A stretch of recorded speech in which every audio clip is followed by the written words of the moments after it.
Boa noite, gente. Tudo bem? Graça e paz da parte do nosso Senhor Jesus a todos os irmãos. Que privilégio, que bênção estar com vocês aqui nessa noite. Eu estou muito feliz e muito agradecido pela oportunidade de poder hoje ministrar um pouco das Escrituras para vocês, compartilhar um pouco do que o Senhor tem falado comigo. E trago aqui um abraço dos conectados à rede de jovens ali da Batista Memorial e de todos os pastores lá da nossa igreja.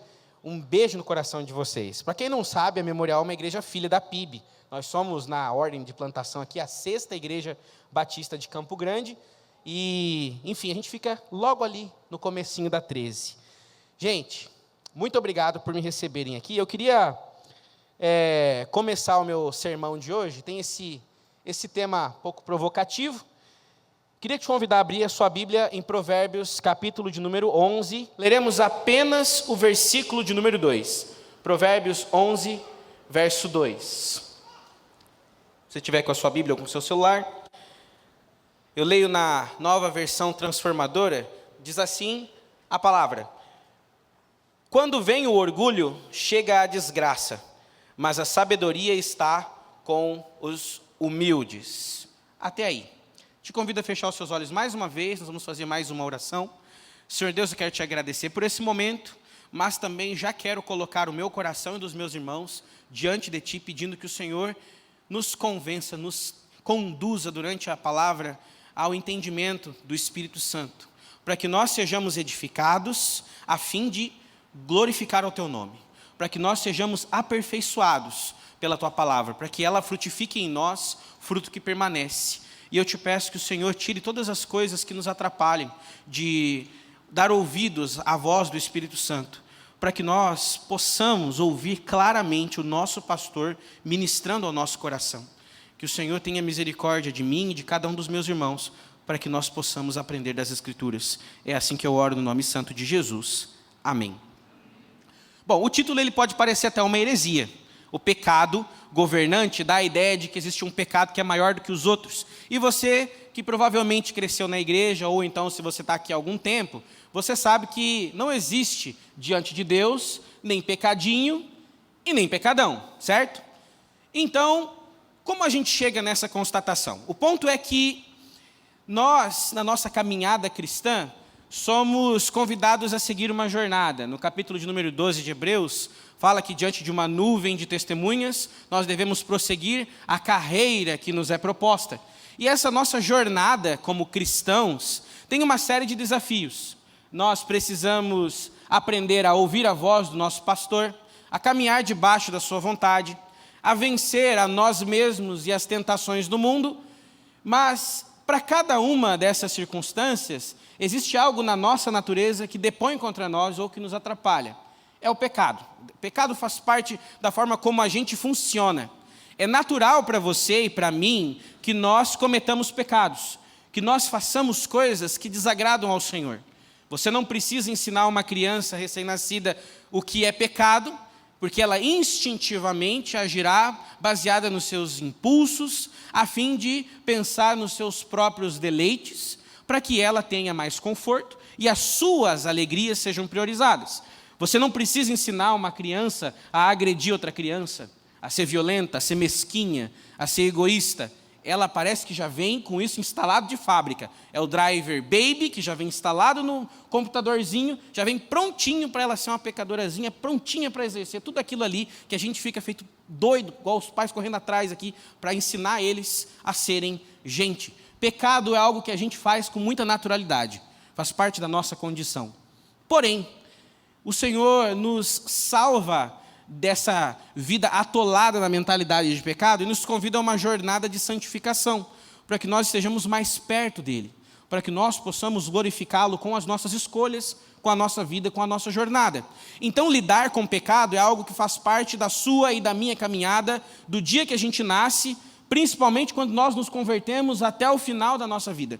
Nós lutaremos contra pecado todos os dias da nossa vida. Só que a gente sabe que pecado são todos iguais, no sentido em que todos eles têm basicamente o mesmo princípio ativo. Todos eles são em medidas diferentes, mas em essência, ofensa contra Deus. De alguma forma, é o nosso comportamento de caminhar longe do Senhor, fazer a nossa vontade, buscando as nossas prioridades, sendo nós mesmos os nossos próprios deuses. Essa é a explicação mais natural sobre o pecado, e é contra isso que nós lutamos. Porém, se a gente for ser bem franco, apesar de não existirem pecadinhos ou pecadões, porque todos ofendem a glória de Deus, ainda assim, nós conseguimos observar que existem pecados e pecados quando falamos sobre a consequência deles. Parece que alguns pecados eles geram não só mais escândalo, mas um impacto muito maior na nossa vida. Parece que alguns tipos de pecados que nós cometemos são mais difíceis da gente, primeiro, se livrar deles, segundo, reparar os danos. Como então essa dinâmica de pecados impacta na nossa vida? Existem pecados que são mais complexos de resolver e pecados que são mais simples. Por exemplo, o pecado de matar alguém, se for na sua mente, igual você faz com o seu chefe ou com o seu irmão mais novo, se você for pensar em nível de pecado, é a mesma coisa, biblicamente falando, do que literalmente ir lá e tirar a vida de alguém. Mas se a gente for pensar em consequências, é a mesma coisa do que ir lá e matar alguém de fato? Sim ou não? Não. Eu não vou preso por querer matar o presidente. Não estou falando de política. É só um exemplo. Eu vou preso por querer matar o meu irmão, não o irmão da minha família, mas o irmão da igreja?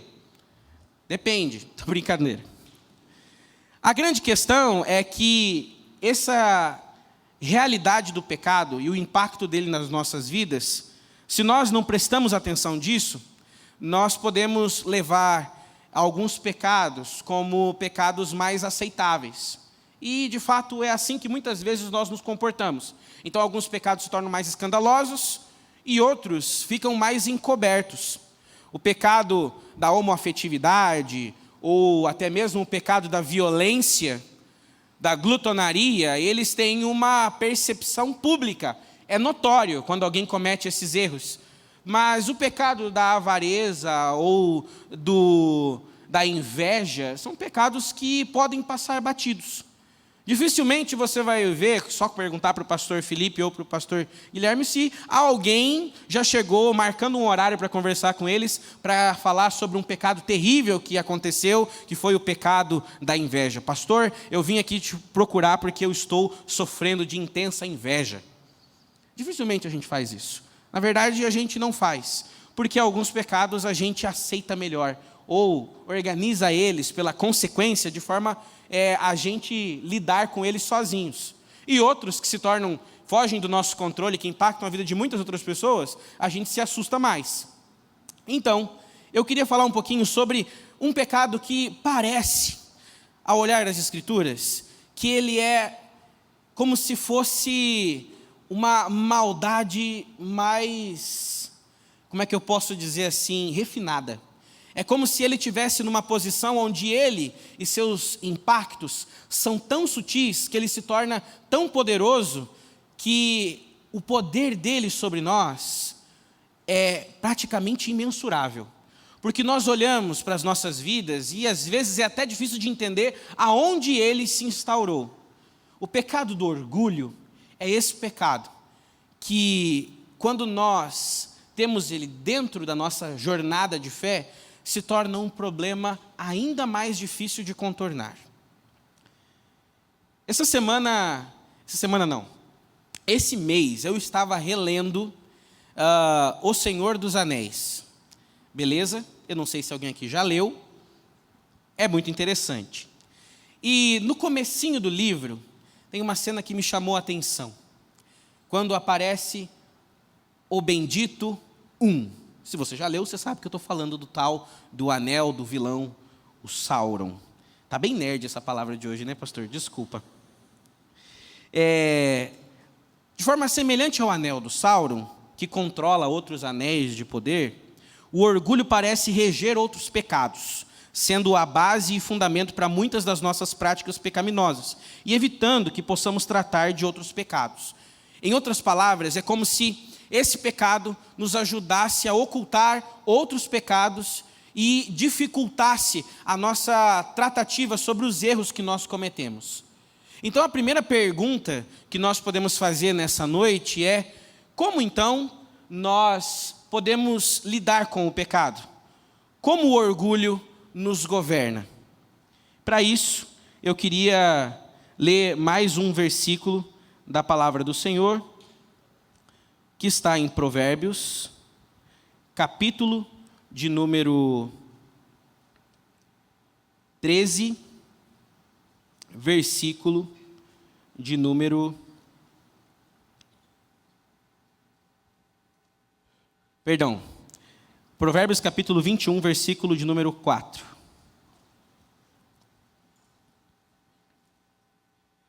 A vida de pecado dos ímpios se vê no olhar orgulhoso e no coração arrogante.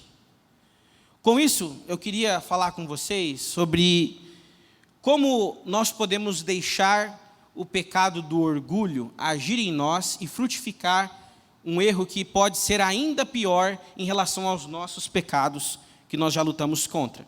A primeira coisa é que o orgulho nos cega quanto aos nossos erros.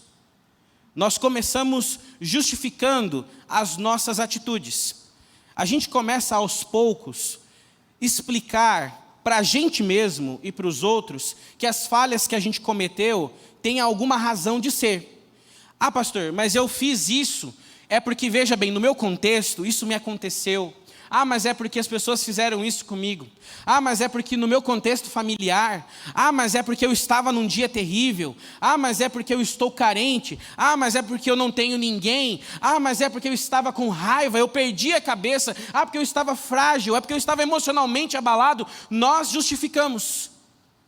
E aos poucos, quando a gente vai justificando os nossos erros, explicando para a gente e tentando se convencer e convencer os outros de que os nossos erros são justificáveis, a gente vai perdendo a capacidade de discernir a diferença entre o pecado justificável e o pecado conveniente. Aos poucos, os pecados convenientes se tornam explicáveis também. Então, nós estamos amarrados aos pecados de antes por conta do orgulho de não admitir que estávamos errados desde o começo. O orgulho nos faz olhar para os nossos erros anteriores e explicá-los, tentando de alguma forma lavar a nossa alma de toda a culpa. Então a primeira forma de enxergar que o orgulho está sobre nós é a forma como nós lidamos com os pecados. Para quais deles nós temos justificativas? Para quantos deles nós temos uma resposta pronta? Para quantos deles nós podemos nos defender? Porque se alguém nos confrontar, estaremos prontos para explicar. E que se a gente pudesse explicar, a pessoa entenderia que não foi por mal. Não foi porque eu quis que aquilo no meu namoro aconteceu. Não é porque eu sou ruim que eu fiz aquela coisa errada no trabalho. Não é porque eu estava longe do Senhor que eu permiti que esse pecado permanecesse ali. Nós vamos nos justificando. A segunda coisa é que nós começamos a mudar a nossa forma de agir e a intransigência começa a mudar o nosso jeito de ser. Então a gente, para se defender de qualquer ataque, alguém que possa tocar nos nossos pecados, nós vamos nos fechando. Esse assunto nós não tocamos. Esse assunto me faz ficar com um comportamento mais agressivo, mais defensivo, mais evasivo. Então alguns assuntos nós não tocamos, com algumas pessoas nós não falamos, porque nós sabemos que se aquilo for tocado, nós seremos expostos por conta do orgulho. Mas também pode acontecer da gente criar um bloqueio, sim, mas também vivermos uma vida dupla. Viver uma vida dupla porque a gente começa a justificar e esconder, encontrar razões pelas quais os outros pecados existem, inclusive esse, mas a gente vive em paralelo a isso uma vida completamente normal, onde tudo acontece de forma tranquila. É como se o orgulho dissesse para a gente assim: olha pessoal, não existe nenhum outro pecado aqui, nem eu estou aqui. Nem eu existo. Então nós vivemos uma vida dupla, uma vida pública que nós mostramos para as pessoas, onde nós somos firmes, fortes e constantes, e uma vida completamente obscura, onde nós somos fracos, mesquinhos, promíscuos, pecadores e orgulhosos. Vocês entendem como que a gente pode entrar numa vida dupla? Bom, segundo ponto, o orgulho muda a forma como nós nos enxergamos. Nós enxergamos que nós somos mais fortes do que nós realmente somos. A gente começa a achar que a gente dá conta de resolver tudo. Não, mas isso aqui eu não preciso falar para ninguém, eu dou conta sozinho. Eu não preciso me confessar sobre isso. Eu não preciso pedir ajuda, eu dou conta sozinho. Eu fiz, eu resolvo. Nós começamos a achar que nós somos mais fortes do que nós, na realidade, sabemos que somos. E nós vamos nos convencendo disso, a ponto de que a gente acredita piamente que está tudo bem. O pecador do orgulho, aliás, quem carrega ele dentro de si, é a pessoa mais ignorante acerca de si mesmo e dos outros. É uma pessoa com uma autoestima muito elevada, porque ela sabe que está errada, mas ela fala tanto para os outros e para si mesma que está tudo bem, que até chega um ponto em que ela acredita, ela está convicta de que todas as barbaridades que ela consegue fazer, ela vai dar conta de resolver sozinha e está tudo bem. Está tudo bem. Nós classificamos também os outros como aliados ou inimigos. Nós podemos colocar em outras palavras como complacentes ou opositores. Por que complacentes ou opositores? Porque a gente começa a se relacionar com as pessoas pensando a partir do orgulho. Então, se alguém está para mim como um opositor do meu comportamento, essa pessoa é um inimigo. Ela precisa ser afastada, controlada e suprimida. E como que nós fazemos isso? Nós nos fechamos, nós separamos o outro, nós dizemos que nós estamos nos protegendo. Eu lembro na época que eu trabalhava no call center e eu dava treinamento lá para o pessoal que chegava na empresa de call center. E call center por si só já era uma boa oportunidade para pagar os pecados dos clientes. E eu lembro que nos testes que a gente fazia no começo do treinamento, de perfil e tudo mais, sempre falava assim, como eu sou em relação a relacionamentos? E uma resposta que era super comum, era dizer bem assim, eu não confio nas pessoas. Sempre tinha umas respostas assim, com aquelas frases de para-choque de caminhão, frase de Facebook, né? Nem de Instagram, de Facebook, que os seus pais veem esse negócio. Aquelas frases assim, frase, Salmo 96, aí escreve assim, não se importe com quem não se importa com você. Já viu? Gente, é o pessoal da frase de efeito. Que frase de efeito? Frase de efeitos de sempre fui machucado, agora estou nem aí. Na verdade, você está muito aí, e você está carente, você quer chamar atenção, mas você não quer dizer isso para ninguém. O ponto é que a gente cria inimigos e amigos, não da gente. Presta bastante atenção nisso aí, jovem mancebo, pequena donzela. Nós criamos não inimigos nossos, não amigos nossos, mas amigos ou aliados do nosso pecado e inimigos do nosso pecado. Vocês entendem isso? A gente faz isso porque nós queremos proteger as nossas falhas.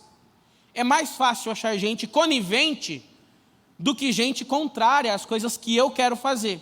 Então é mais fácil eu me cercar dos amigos que vão consumir aquele conteúdo junto comigo, que não vão me julgar porque eu vou lá e faço isso, porque eu beijo aquela tanto de boca na escola, porque eu faço não sei o que no trabalho. É muito mais fácil eu me cercar das pessoas que são amigos do meu pecado, do que estar próximo daqueles que são inimigos das minhas falhas. Essa é uma forma da gente agir mantendo o pecado. Mas ele também muda a forma como nós enxergamos os outros. O orgulho nos leva a uma insubmissão a quem quer que seja. Nós não aceitamos confrontos, nós não aceitamos conselhos. E todas as portas que Deus abre na nossa vida para que você e eu sejamos tratados, nós fechamos ou sequer nos aproximamos. Outra coisa que nós fazemos é que nós menosprezamos quem quer que seja. Ninguém tem a mesma capacidade do que nós, e nós é que temos razão. Você já conversou com gente orgulhosa? Conversar com gente orgulhosa é igual conversar com a porta. Não adianta. Sabe aquela pessoa que está sempre certa? Que tem sempre razão?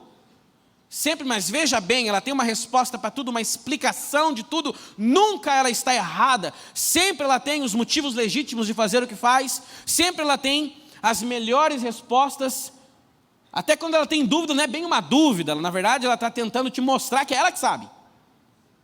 A pergunta é retórica, você que foi bobo de tentar responder. Nós menosprezamos os outros, porque nós achamos que a única fonte de sabedoria é a gente mesmo. Mas qual o impacto do pecado, do orgulho na nossa vida? Como o orgulho nos governa? Bom, o impacto do orgulho na nossa vida é que nós entramos numa solidão moral. Gente orgulhosa é uma companhia intragável. Gente orgulhosa é gente difícil de lidar. Gente orgulhosa atropela todo mundo que está por perto. Porque gente orgulhosa não se sente à vontade em qualquer ambiente. Porque em qualquer ambiente pode ser um ambiente de exposição. Pode ser um ambiente de vergonha, de confronto. Gente orgulhosa é gente com quem você não pode contar. Eu vou contar uma história para vocês muito engraçada. Engraçada não é engraçada, na verdade, né? É até meio triste. Eu lembro quando eu me converti, e aí passou um tempo que eu me converti, eu vim lá de Jardim, interior do estado. Inclusive eu saí de lá, encontrei mais um pessoal de Jardim lá na Memorial. Fiquei preocupado, quem que ficou para cuidar da cidade, né? E aí, eu cheguei aqui, aí eu fui fazer amizade com a galera da minha igreja, e aí tinha um rapaz, infelizmente ele não está mais na nossa comunidade. Estávamos indo para um retiro em 2011, e aí estava aquela banda, agora eu vou pegar a idade aí, aquela banda Storge. Eu estou ligado que vocês conhecem o povo da Storge. Eu estava lá no retiro, pulando lá no acampamento, com a galera, e eu fiz um amigo lá, e no caminho, no ônibus, conversando, ele começou a contar todos os podres dele. Não, porque eu fiz isso. E quando chegou aquele ambiente de confissão, eu me senti tão bem para falar dos meus problemas também, que eu falei, vou abrir meu coração, esse cara, acabei de conhecer ele aqui, mas ele está se abrindo comigo, eu vou me abrir também. E a gente já estava convivendo há alguns meses lá na igreja. Aí eu comecei, fui falar do meu primeiro problema, ele falou, não me conte. Vai mudar a minha percepção a seu respeito, então eu prefiro não saber. Bota fé um negócio desse? Sabe qual que é o problema disso, na verdade? É que quando nós olhamos para os pecados dos outros, é muito possível que você encontre também um espelho que indica o seu. Quando você encontrar com alguém que vai confessar algo que você não confessa, o orgulho vai bater na porta e vai dizer, não, sobre mim não. Não. Sobre mim não. Você consegue entender como que é difícil conviver com o orgulho? É uma solidão moral. Segunda coisa, as escolhas se tornam destrutivas. O orgulho nos leva a tomar decisões terríveis e inconsequentes, às vezes imaturas ou ainda desrespeitosas, a colocar pessoas, relacionamentos, uma vida com Deus em risco para que o nosso ego não seja ferido. Olha só, o orgulho vai fazer você colocar tudo em risco, colocar tudo a perder, para que você não passe vergonha.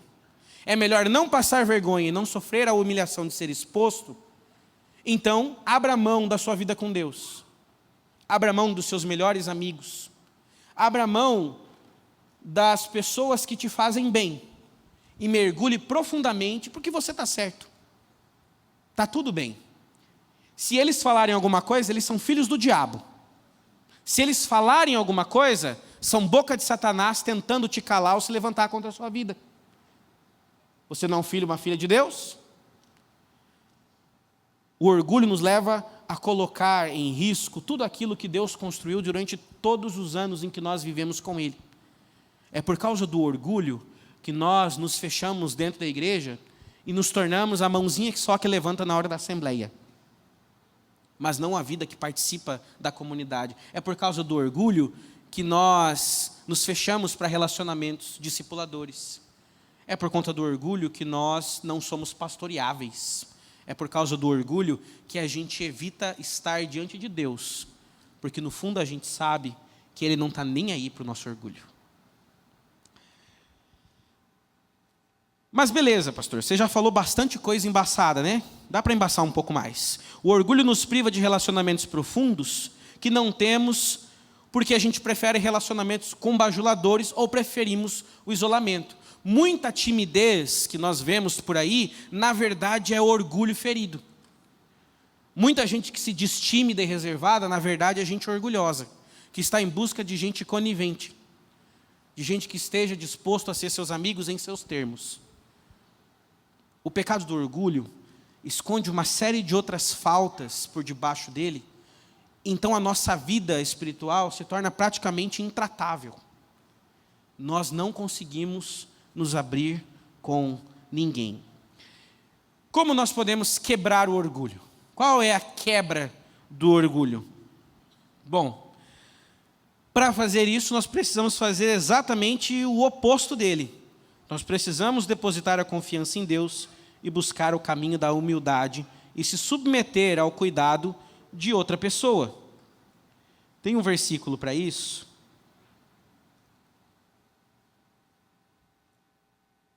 Que está em Provérbios 29, 23. Provérbios 29, verso 23. Se quiser grifar na sua Bíblia, diz assim a palavra: o orgulho do homem o humilha, mas o espírito humilde obtém honra. Sabe por que é tão difícil vencer o orgulho? Porque conversar com um orgulhoso é impossível. Ninguém é convencido pelo melhor argumento se for orgulhoso. Pode ser o argumento mais bem elaborado, o curso da igreja mais profundo, o acampamento mais espiritual. Nada quebra a barreira do coração orgulhoso, exceto uma coisa: alguém, uma pessoa só, o Espírito Santo. Ninguém mais quebra o orgulho além do Espírito Santo. É apenas Ele capaz de lançar o argumento derradeiro. E talvez não seja por uma lógica elaborada, talvez o discurso ou a oração mais simples, pelo poder do Espírito Santo, o orgulhoso tomba. A primeira coisa é que nós podemos quebrar o orgulho pelo convencimento do Espírito Santo. Apenas o poder dele pode romper as barreiras que nós colocamos no nosso coração. É apenas pela fé que a natureza humana é mudada. É uma transformação de dentro para fora. É apenas o Espírito Santo que consegue ir lá no âmago do nosso ser e dizer: eu estou vendo aqui. Eu consigo enxergar o que você está escondendo.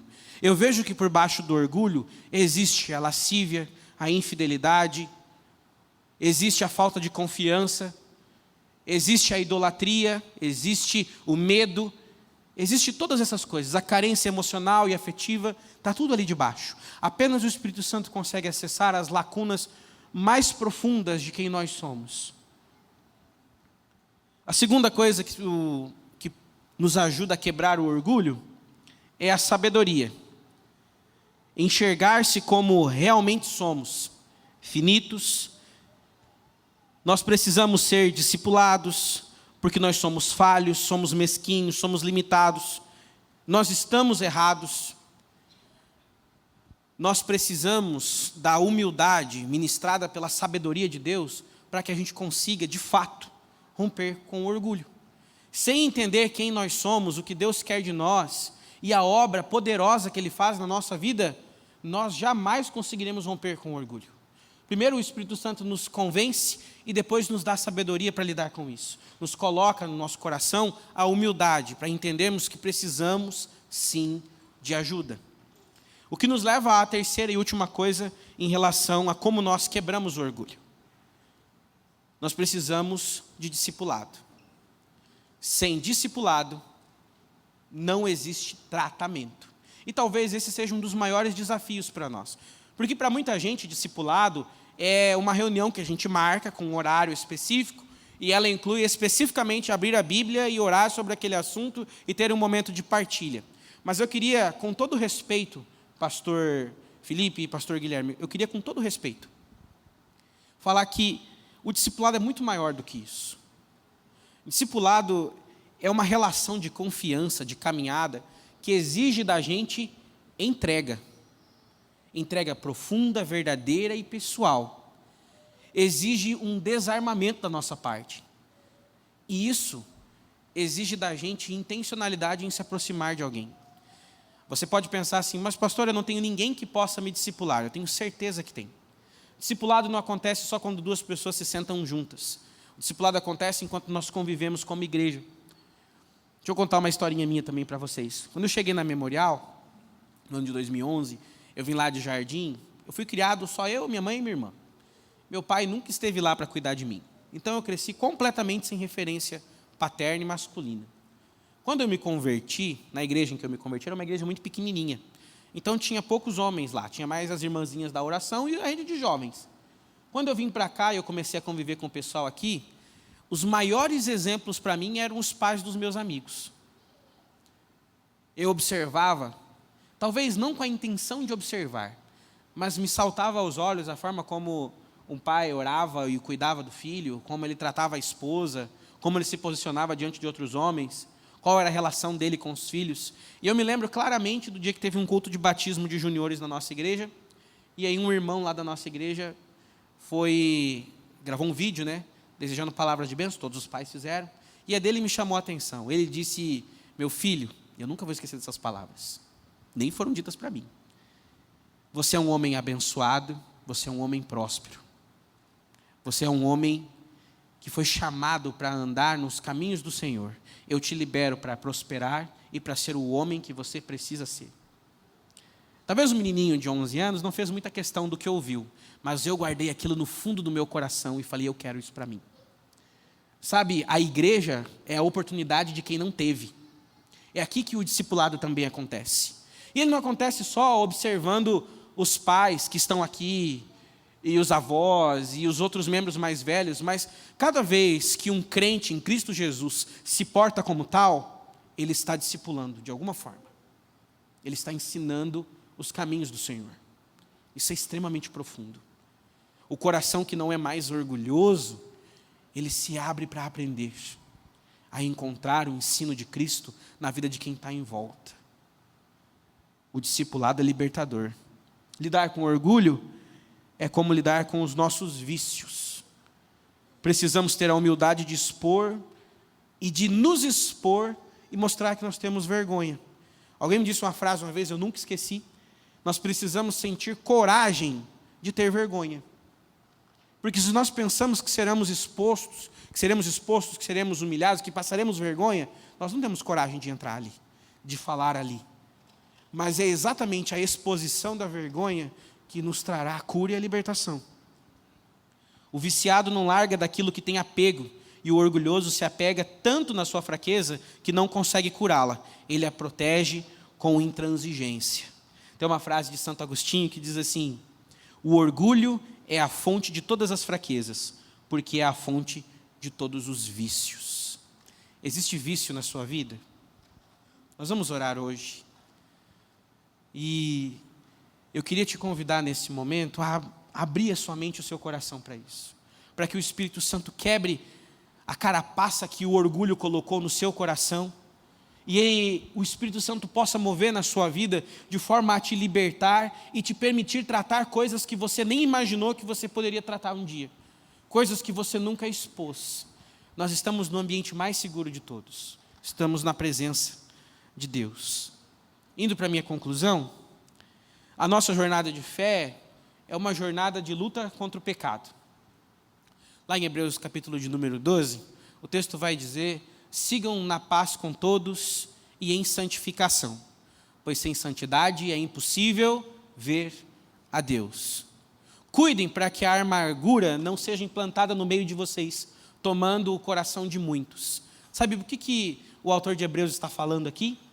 Ele está falando que nós precisamos aprender a abrir a nossa vida e a ler a vida dos outros. Ao longo do capítulo de número 12 inteiro, nós temos uma declaração sobre a importância do testemunho. Trilhem um caminho reto para os vossos pés. Fortaleçam os pés cansados e os joelhos vacilantes. Trilhem um caminho reto para vocês, para que o manco não se desvie, mas seja curado. Trace um caminho de cura na sua vida, porque a sua jornada contra o orgulho quebrará a carapaça do orgulho de muitos. A humildade no coração do crente será decisiva para que Deus faça muito na vida de tantos outros. Eu queria te convidar a ficar em pé no seu lugar. Nós vamos orar humildemente agora a respeito dos nossos orgulhos.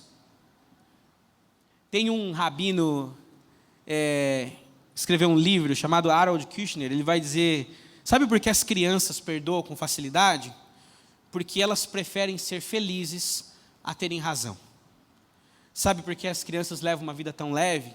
Porque elas estão muito pouco preocupadas com o impacto que as suas atitudes geram na vida dos outros. Talvez essa seja uma grande lição para nós, sobre o quanto o orgulho tira da gente a inocência do pedido do perdão. Tira da gente a confiança no nosso Pai. As crianças confiam cegamente nos seus pais. Se eu disser para minha filha, filha, pule daí, ela vai olhar para mim e pular no meu colo, porque ela confia no Pai. O maior erro que nós cometemos é perdermos a confiança em Deus e nos refugiarmos no orgulho que nós temos de nós mesmos e das nossas capacidades. Quando nós chegamos ali, é o que o texto de Provérbios vai dizer, que nós nos tornamos malvados. Nós fazemos o mal conveniente em detrimento do nosso caráter, porque nós temos medo do que os outros vão pensar, do que Deus vai pensar, mas principalmente do que eu vou pensar. Feche seus olhos no seu lugar. Vamos orar mais uma vez. Senhor Jesus, aqui estamos mais uma vez diante de Ti, e nesse momento eu quero colocar a minha vida e a de cada um dos meus irmãos, e eu quero que esse seja um momento muito pessoal em relação a isso, para que nós possamos aproveitar disso para romper as barreiras que nós temos no nosso coração. Então esse é sim um apelo, em certa medida, a cada um dos meus irmãos aqui, para que nós demos um passo de fé contra nós mesmos, contra o orgulho que nós regamos e cultivamos no nosso coração. Então eu te peço, Espírito Santo, que pelo seu poder e pelo convencimento que o Senhor tem ministrado ao coração dos teus filhos, que o Senhor movimente aqueles que querem receber uma oração aqui nessa noite. Aqueles que nessa noite querem entregar diante do Senhor um coração orgulhoso e colher diante do Senhor um coração humildemente sábio. Aqueles que querem romper com os pecados escondidos debaixo da capa do orgulho, mas que querem ser transformados completamente pelo Senhor. E você, meu irmão, que nesse momento está orando assim, eu te convido a vir aqui à frente, nós vamos orar juntos. E esse é um momento, talvez um momento extremamente pessoal. Porque enquanto estivermos orando, talvez você não tenha ou a coragem, ou a liberdade, ou a intimidade para falar, nomear aquilo que te envergonha, mas o Espírito Santo trará à sua mente tudo aquilo que está debaixo do seu orgulho, tudo aquilo que te impede de viver de fato como alguém livre. Nós vivemos debaixo de uma sentença de Satanás. É como se o orgulho fosse para nós irresistível, poderoso, mas nós nos curvamos diante daquele que sobrepõe todo o orgulho, aquele que quebra toda a dureza do nosso coração e nos coloca como homens e mulheres humildes, transformáveis, sensíveis à voz do Senhor, não orgulhosos e inconstantes, não frios e distantes, mas completamente apaixonados e entregues diante do Senhor. Nós confiamos nessa palavra, nós nos curvamos diante do Senhor, queremos que Tu, ó Deus Todo-Poderoso, seja governante sobre nós. O orgulho diz, um pecado para todos governar, um pecado para encontrá-los, um pecado para nas trevas encontrá-los e ali aprisioná-los. Nós somos levados pelo pecado do orgulho a viver ainda mais atados aos erros de antes. Mas hoje nós humildemente quebramos o nosso coração diante do Senhor e te pedimos: nos liberte, Senhor. Nos liberte do nosso orgulho. Tire por detrás dele todos os erros que nós escondemos e que nós não tratamos, porque nós não confiamos. Tira da dureza do nosso coração que nos faz resistir à obra do Espírito Santo, porque achamos que do nosso jeito é melhor, porque a gente vai dar conta, porque a gente resolve isso depois, enquanto os danos se acumulam e mais dias passam e o pecado continua ali, e eu continuo com o mesmo erro, humilhado em casa, só eu sei. Senhor, nos ajude a romper com esse orgulho que nos assegura mais uma vez atado aos pecados de sempre, que nos faz ter medo da opinião de quem deveria nos ajudar, que nos faz nos afastar da cura, da salvação, da libertação que há em Cristo Jesus, porque nós nos apegamos a nós mesmos, aos erros confortáveis que cometemos todas as semanas na nossa casa, nos nossos relacionamentos. Senhor, eu te peço em nome de Jesus, ouve as orações que estão sendo entregues nessa noite, que o Senhor nos ajude, que o Senhor nos liberte, para que enfim sejamos verdadeiramente livres. Ó Espírito Santo, confirma em nome de Jesus no coração dos meus irmãos essa palavra, e eu te peço, Senhor, que o Senhor mande pelo poder do teu Espírito Santo relacionamentos discipuladores. Senhor, movimenta o encontro entre pessoas e pessoas, para que haja cura, tratamento, confissão, libertação, para que haja humildade, para que haja cura. Senhor Jesus, eu te peço que o Senhor nos dê a oportunidade de nos abrir.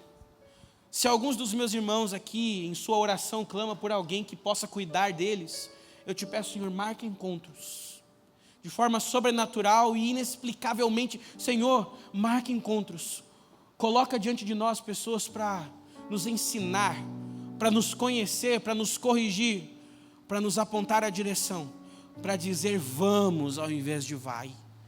Senhor, eu te peço em nome de Jesus que o Senhor nos ajude a nos edificar pelos nossos testemunhos, que as nossas rodas de amigos não sejam ambientes onde nós lavamos a nossa alma da culpa, mas lugares onde nós vivemos a cura, a transformação, onde a confissão não é para que nós não nos sintamos culpados, mas sim para que nós sejamos curados, para que no confronto do amigo nós sejamos salvos, para que na vergonha exposta nós sejamos sarados. É por isso que eu oro, confiando em Ti, e entrego isso nas Tuas mãos. Nós entregamos o nosso coração, no nome santo de Jesus. Amém.